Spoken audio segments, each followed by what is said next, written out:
Exclusive: the night the Lakers lost control, and why this loss means more than the score. No one in Lakers Nation was prepared for what happened Friday night. What should have been just another test against an elite Eastern Conference opponent turned into one of the most alarming performances of the season. The Los Angeles Lakers didn't just lose to the Boston Celtics. They were dominated, outpaced, and outscored from start to finish in a 126-105 loss that exposed weaknesses this team can no longer ignore. This wasn't a loss decided in the final minutes. It wasn't a game that slipped through their fingers at the end. It was a night where warning signs appeared immediately, became more evident with each quarter, and ultimately forced a radical shift in expectations. From the first possessions to the final minutes, the Lakers sought rhythm, answers, and stability, and never found any of it. And it all began with a devastating first quarter. The opening minutes felt strange almost instantly. Boston started the game sharp, confident, and aggressive, while the Lakers seemed hesitant and disconnected. Derek White, wasted on the team, proved to be a problem, hitting 2 3-pointers and giving the Celtics an early 8-point lead. Los Angeles, in turn, struggled even to create good shooting opportunities. 6 minutes into the game, the Lakers had scored only 7 points, a surprisingly low number for a team built around offensive versatility. Coach J.J. Redick immediately recognized the danger and called a timeout early on, hoping to reorganize his group before the situation worsened. But the break did little to stem the bleeding. The Lakers missed their next shot on the fast break, and White responded once again with another 3-pointer, reminding everyone that Boston was fully focused on the perimeter. Austin Reaves, usually one of the Lakers' most reliable offensive weapons, had a disastrous start. He missed all 5 of his initial attempts, repeatedly encountering well-positioned defenses and contested shots that never allowed him to find rhythm. The frustration was visible, and as his struggles persisted, the entire offense seemed to retreat. By the end of the first quarter, the numbers painted a brutal picture. The Lakers shot only 26% from the field, while the Celtics massacred them from 3-point range, converting 63% of their attempts. Defensive rotations were late, space closures were sloppy, and each missed Lakers shot seemed to further fuel Boston's confidence. When the buzzer sounded, Los Angeles was already down by 22 points, not because of a catastrophic mistake, but because Boston was playing on a completely different level. And as bad as that first quarter was, it ended up being just the beginning. The second quarter closed the door even further. Any hope that the Lakers could quickly stabilize the game dissipated as Boston maintained total control. The Celtics didn't rush possessions or force shots. Instead, they moved the ball calmly, spaced the floor, and patiently waited for mistakes. And the Lakers gave them plenty. Reaves finally scored early in the quarter, netting 4 points that gave the team a brief boost. Gabe Vincent also contributed a spark, hitting his second 3-pointer of the night. DeAndre Ayton, despite missing some mid-range shots, managed to score in the paint using his height.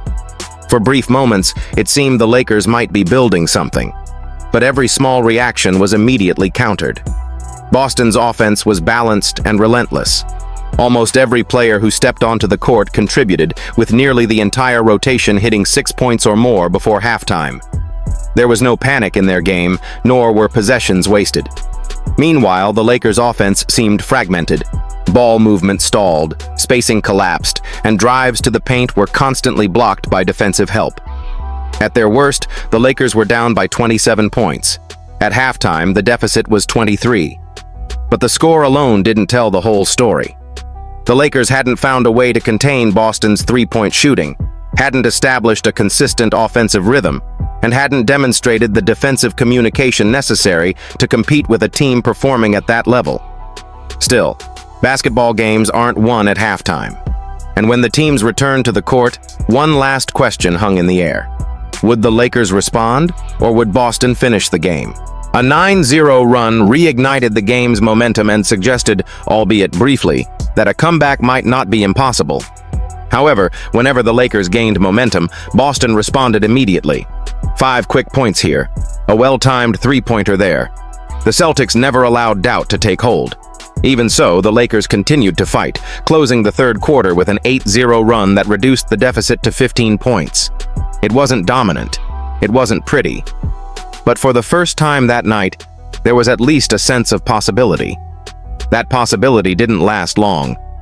The fourth quarter began much like the third, with Boston imposing its dominance.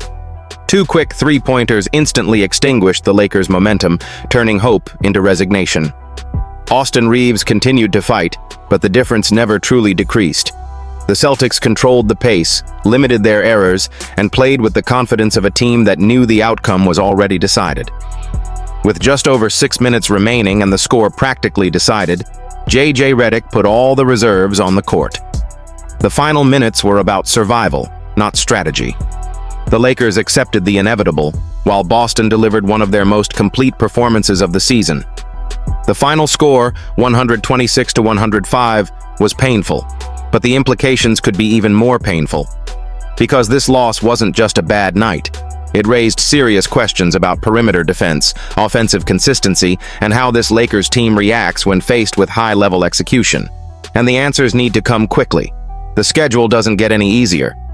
On Sunday night at 9:30 p.m., the Lakers face the Philadelphia 76ers, another powerful Eastern Conference opponent capable of exposing the same weaknesses if adjustments aren't made.